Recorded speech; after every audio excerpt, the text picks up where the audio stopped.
Israel and Hamas, the big news. They have reached a crucial ceasefire and prisoner exchange deal.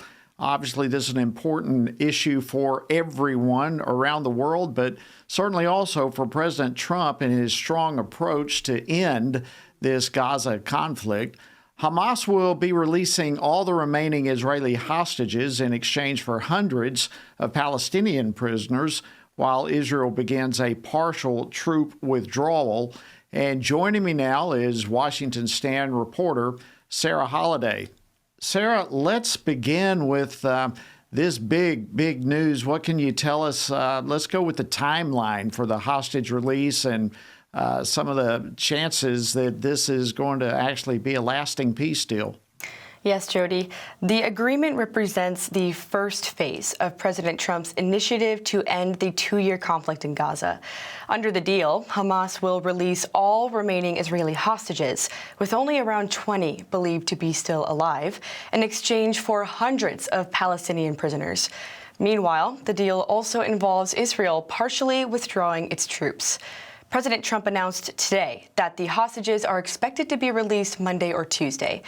He also said he plans to travel to Egypt for a signing ceremony before addressing Israel's Knesset. We secured the release of all of the remaining hostages, and they should be released on Monday or Tuesday, and that'll be a day of joy. I'm going to go to Egypt, where we'll have a signing, an additional signing. We've already had a signing representing me, but we're going to have an official signing.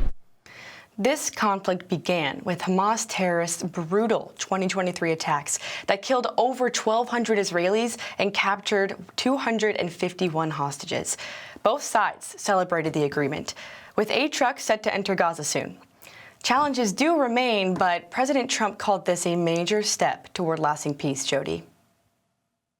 Yeah, it really is amazing. Absolutely amazing. Sarah, if I can switch gears with you now and bring you here closer to home. It is now day 9 of the government shutdown. I've been there myself. Flights are being delayed all over the country, staffing thin. Americans are certainly paying the price as the Senate Democrats continue to block efforts to reopen the government. What is the latest on this issue? Jody, President Trump is saying that the ongoing government shutdown is actually an opportunity to make permanent cuts to bloated Democrat programs and realign spending with conservative priorities.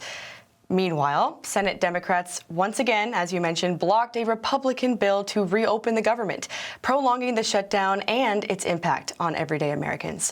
This is what Senate Majority Leader John Thune said on the Senate floor earlier today. If we fail to fund the government by the end of the day today, American service members will begin going without their paychecks starting tomorrow.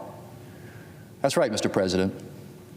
If Democrats can't bring themselves to reopen the government by the end of the day, our troops, the people who protect and defend this country, will start missing their paychecks.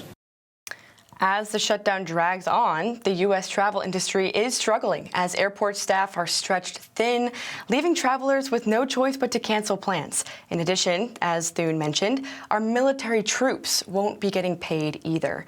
But concerning the air travel, experts are warning that delays and cancellations may only worsen over the holiday weekend, which is a direct result of Washington gridlock led by Democrat obstruction. Wow. Well, it certainly is a major roadblock in talks to reopen the government.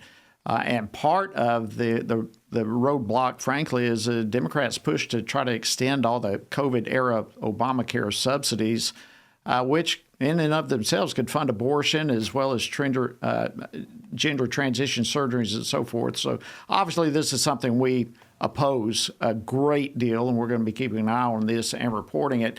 Sarah, let me throw one more at you. There was a meeting yesterday about left-wing violence that took place in the White House. What can you tell us about that? Jody, President Trump is taking a hard stance on Antifa.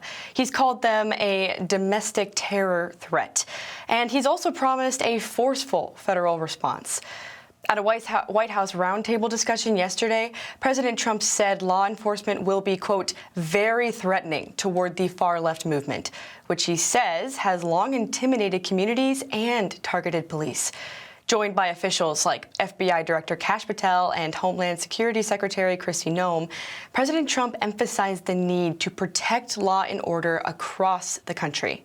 We can't and we will not let masked terrorists burn our buildings, attack our law enforcement, and intimidate our communities.